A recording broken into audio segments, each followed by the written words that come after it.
Le handicap invisible. Le handicap est une question avec laquelle on n'est pas toujours très à l'aise dans le monde professionnel. Au point qu'il a fallu légiférer pour qu'augmente le pourcentage de personnes en situation de handicap au sein des entreprises. La loi a dû être promulguée en 2005 pour obliger les entreprises de plus de 20 salariés à avoir 6% de travailleurs handicapés dans ses effectifs. Chez GRDF, le taux d'emploi était de 4,1% à fin 2012. L'objectif est de dépasser les 5% en 2016. Aujourd'hui, par exemple, sur les 3712 agents employés en région Île-de-France, seuls 149 sont handicapés, soit 4%. De nombreux efforts restent donc à faire. Mais est-ce qu'on sait précisément et concrètement ce qu'est le handicap?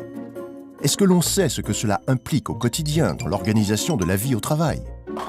Si l'on se représente assez facilement les besoins des personnes en fauteuil, on a parfois du mal à s'imaginer que certaines personnes autour de nous, qui ont pourtant l'air tout à fait normales, sont elles aussi atteintes de handicap. Prenez 10 personnes handicapées. Eh bien, pour 8 d'entre elles, on ne voit tout simplement rien. Elles sont atteintes d'un handicap invisible et sont bénéficiaires, comme les autres, d'une RQTH, une reconnaissance de la qualité de travailleur handicapé. Prenez Corinne, 42 ans, fidèle au poste depuis maintenant 7 ans, sans que ses collègues ne se doutent forcément de quoi que ce soit. Eh bien, la dernière fois qu'elle s'est absentée 2 mois d'affilée, et que toutes ses missions ont été reportées sur le planning de travail de ses collègues, tout le monde a cru à un congé prolongé.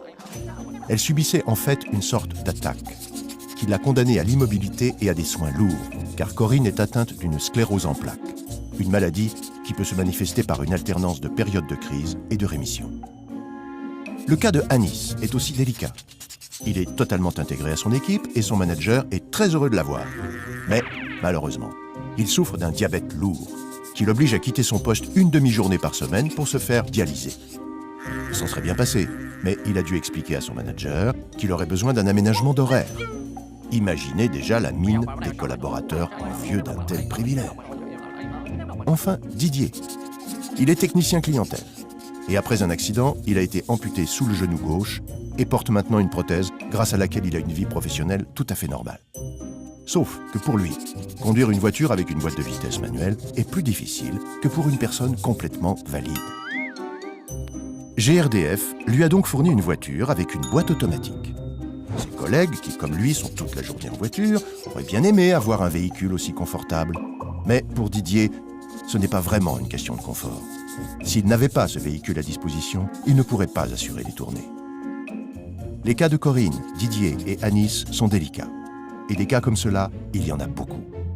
Toutes les personnes qui souffrent d'une dyslexie ou dysorthographie profonde, les personnes atteintes d'hépatite, du VIH ou de maladies sanguines, de rhumatisme, de problèmes de dos sévères, tout cela font partie des 80% d'handicapés invisibles. Ces situations peuvent parfois sembler difficiles à intégrer dans l'organisation des équipes de GRDF, pour les managers ou les collègues. Au premier abord, le handicap peut être perçu comme de l'efficacité en moins, des résultats en moins, et du travail en plus pour les autres, dans un contexte déjà chargé.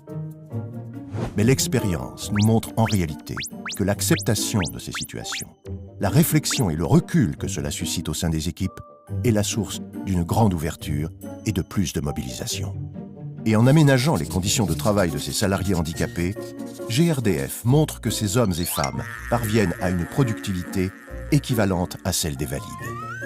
La diversité des parcours, des personnalités, des profils est un moteur chez GRDF.